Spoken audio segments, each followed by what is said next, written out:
During our show today, we will be presenting a tale of suspense and mystery brought to you by Super Bubble, the bubbles that never pop. Now half off.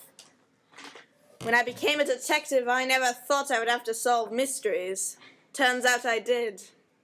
It all started when I woke up last week. On the news, the top story was about the mysterious murders on Bus 42.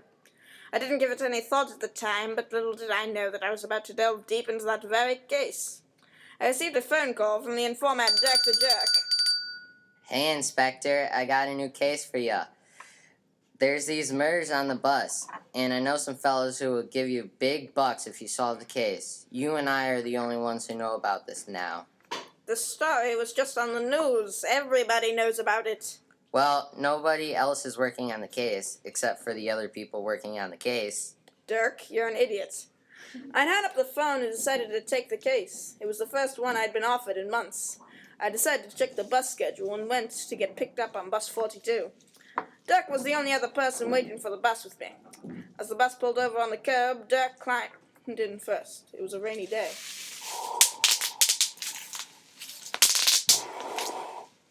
Hey, Dirtface, where are you going? Wherever Detective Roberts is going. I gave Dirk a dirty glare and quickly checked the bus schedule and found that the last stop was Byrtle Street. I'm headed somewhere around Byrtle Street. Okay, but it's going to be a long trip. Besides Dirk and I, the only other person on the bus was an elderly woman. Hey, can you speed this hunk of junk up? I gotta be somewhere. I'm going, you dirty old bag. Dirk and I decided to sit as far away from the old woman as possible. I felt the bus lurch as it began to move. I checked my watch and discovered that it was already 11 at night. The ride was uneventful until we reached a massive tunnel. It's real hot in here. I'm gonna ask the driver to turn on the air conditioning. The bus suddenly stopped deep inside the dark passage. The lights flickered off. The bus was pitch black.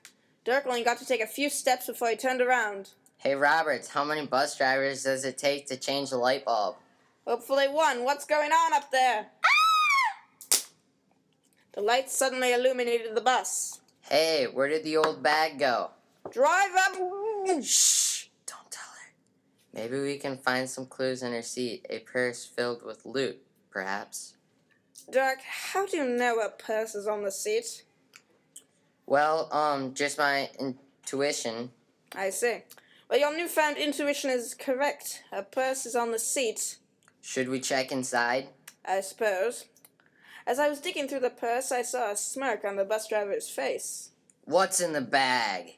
Oh, just the usual stuff, no clues.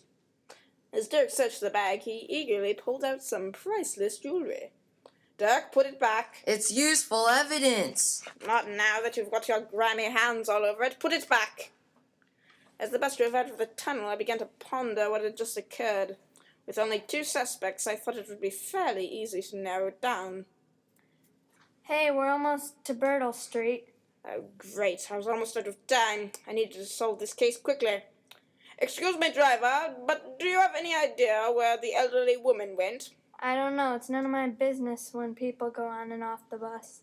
People don't usually get off a bus in the middle of a tunnel, you know. Some strange people ride this bus, Buster. Apparently some strange people drive it, too. Do you mind if I search the glove compartment? Yes, but I don't want to be a suspect of one of your random mysteries, so I'll tell you to search just this once, you nosy snoop. The glove box had your standard manual, hand sanitizer, and tissues. I've always wondered why glove compartments never have gloves in them. I noticed a strange compartment inside the glove box. Inside was a pack of chloroform wipes. I quickly shut the glove box. There, you've had your search. Now go sit back with Dirkface. That won't be necessary. I know the killer isn't back there. What killer? The one you'll find in the mirror. You're under arrest. The chloroform wipes and the knife don't prove anything. What knife?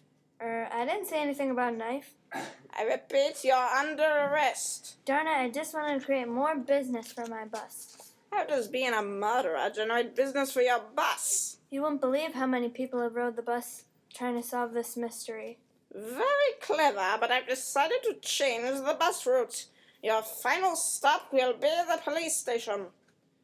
As soon as I got home, I relaxed in my bed. It had been a long day, and I was ready for some sleep. The end.